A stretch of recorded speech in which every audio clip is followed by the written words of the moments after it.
welcome back to the channel.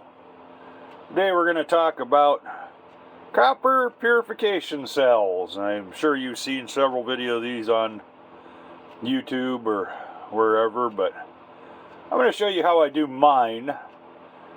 You've seen them everything from a glass jar or beaker with an anode or cathode in it to a plastic tub with a 3D printed holder and several plates and rods, and I've tried all of them. This is the method that I found that seems to work the best.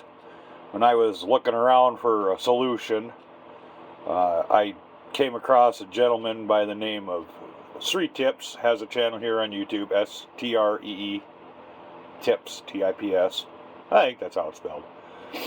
I stumbled across his silver purification cell.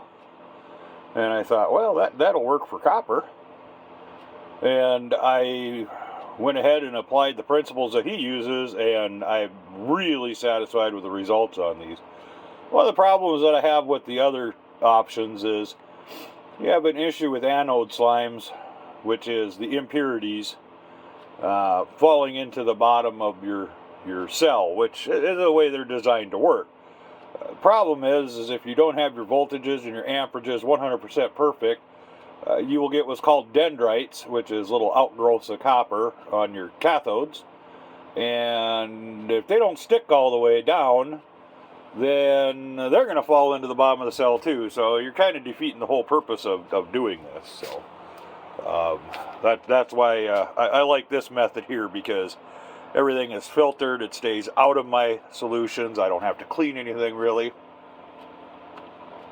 So yeah, that's why I like this. I've run several batches of copper through these, so this is not an experiment at this point in time. I use this for production. So first thing you need to do is get yourself a couple stainless steel bowls. Make sure they're stainless. Put a magnet to them. Make sure it don't stick. You can go ahead and buy new ones if you want. These actually I bought at the Salvation Army thrift store. And I did one originally, and I came and it worked, so I built a second setup. And they are tied together. And I said bowls. This is a kettle, and this used to be a pan. I took the handle off, and just where the handle bolted on, I just wire nutted a nut on there. So this is our starting point, so we're going to take these over to the copper purification setup. Yeah, don't judge the mess.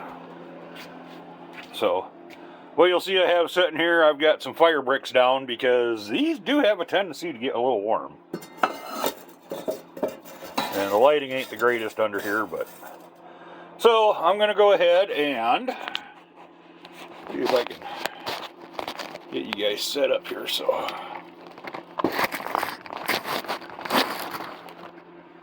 Can everybody see? Back in the classroom, can you see? A little bit that way. All right. I apologize, I'm not a videographer, but... So, I only have one power source.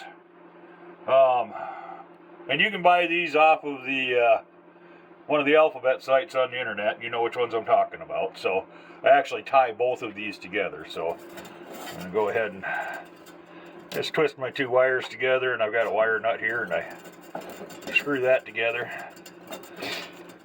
So what we're doing here is, this is actually, these stainless steel containers are my cathodes. That is where our copper will plate onto. So we're just going to go ahead and hook our negative wire from our power supply up to that. Okay, now for a solution.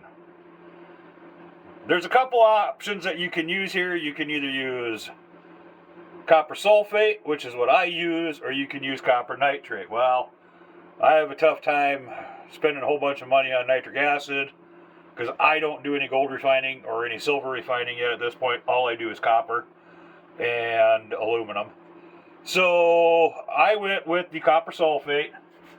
If you get into some silver refining, you can make your own. Otherwise, you can...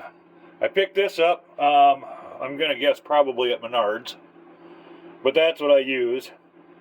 And you're just going to pour some of this into a container. Add some water to it, shake vigorously while it's well covered, and you will get a pretty blue liquid out of it. The nice thing about copper sulfate is this is 100% reusable.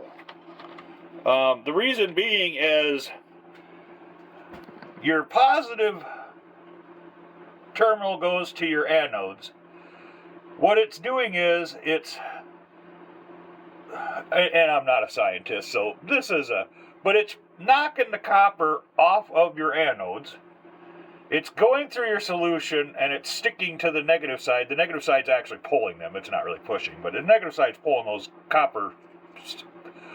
What's happening is it's actually pulling it out of your solution, and the copper atoms from your anode bars are going into solution. So quite frankly, you don't even really need to strengthen this stuff up. Once it's running, it's going to hit its optimum, and if you're adding distilled water to it, you're probably just going to take a little longer to get those sulfur, those atoms built back up in there. But it will self-regulate. I have not needed to add any copper sulfate to this once I got it going. I've been running this setup for about 2 months. I'm using the exact same solution I did when I started. All I do is add some distilled water because there's some evaporation that occurs on this. So anyway, you'll end up with, don't drink it, looks like pretty blue Kool-Aid. But you're going to want to make sure you've got rubber gloves on, and you're going to want to make sure you got eye protection on, because this is essentially sulfuric acid, the same thing you find in a lead acid on a car battery. And you don't really want that in your eyes, because it will not end well. I have gotten this on my skin. It has not been an issue, but you probably want to wash it off right away. But I still have all of my skin attached to my body. I don't want to splash like that. So when I fill these up, this is an easy one because there's a little rim here. This one here doesn't really have a rim, but you can see they're down a little bit. We just cleaned these cells. We're getting ready to start again. So all I'm going to do is throw a little bit of distilled water in there to top them off. And you'll notice I try to keep the mixture even, because again, when we do this, it dilutes the mix a little bit, but it will repopulate itself. I just don't want to. It takes a little time for that to happen, and there's no sense in having to wait for my reactions to start. So the next thing you need is, these are just cutting boards. I bought these off of at a dollar store. Simply cut a hole in them, and they just go right over the top of my containers here. And they're going to hold my anode baskets, which, again, from the dollar store, they're just coffee filters. Make sure they're a nylon or whatever that is. But I've used these for, like I said, 2 months at this point, and they're still 100% intact, so I don't see a problem with using these. So we're going to stuff those down in there. Now, the reason I like this setup is because any kind of debris or garbage stays in these baskets and filters. So, trying to give you an idea, here's some that have dried out over time. But that's anode slime that's been dried out. So, next thing, we need filters. So, they tell you, at least the videos that I've seen, use Dacron filter bags. You can get them out of a vacuum cleaner, shop vacs. And I did a little research, because if you go start looking for Dacron bags, they are not cheap. But what I found out is Dacron is DuPont's trade name for polyester.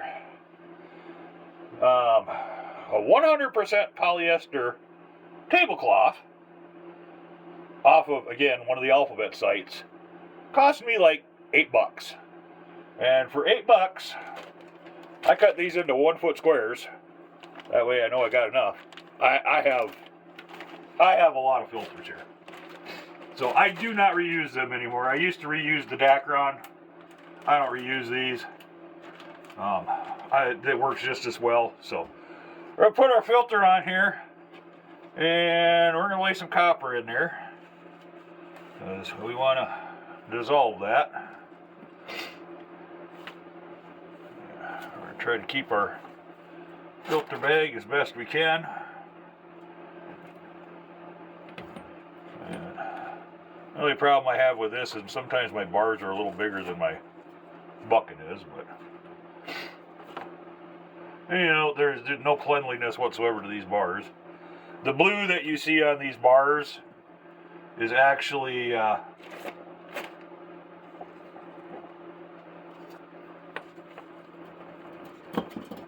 copper sulfate that has wicked up onto the filters, wicked up onto the bars, and then the water evaporates out, and you end up with that blue flaky stuff. So, no big deal. It happens. And you can see some of these have been in here before. Again, the big thing I want to do is I'll make sure my filter stays above my basket.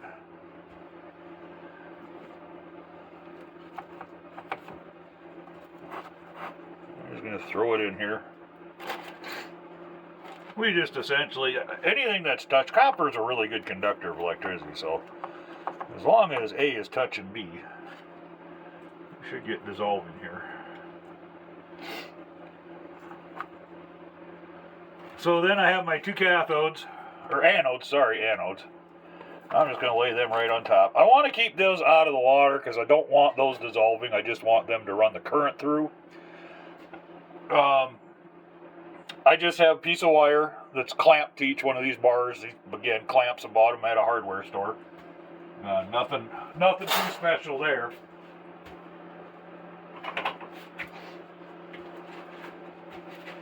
And the other thing that I recommend, and I've never had a problem with it, but I did put in a fuse holder. Bought this at an auto parts store. It was like $3. I had fuses here at home, so I've never blown a fuse, but just in case. So we're going to hook our positive up to that. That current's going to run down those two and into the bowls.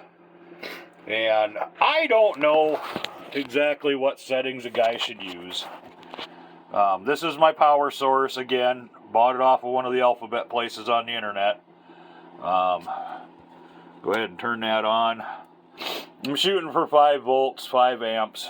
And when I kick this in, and right now, it takes a little bit for it to settle in and do what it wants to, but you can see, it looks like we're going to push the 5 volts.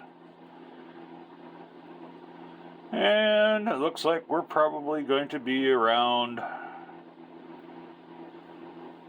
this thing might settle down into that 1 amp range as we get going here. That will change as the resistance in the cell varies, but, and I've heard use lower voltage, it'll not, I have noticed that if I use a higher voltage, it tends to get my kettles warm and I get more evaporation, but I have a well enough ventilated area here that, and I don't think there's any issues with a little bit of, I've never smelled any rotten egg gas or anything like that, which is what you get when, obviously, when sulfur acid boils. So I'm not too concerned about any of that. But yeah, there is my copper cell. Just to kind of give you an idea, this is all of the copper that I've run through that setup. So it does work, and you are going to get 100% pure copper off the backside. So here's what we're going to do. I'm going to let this run. I'm going to let this run for about a week.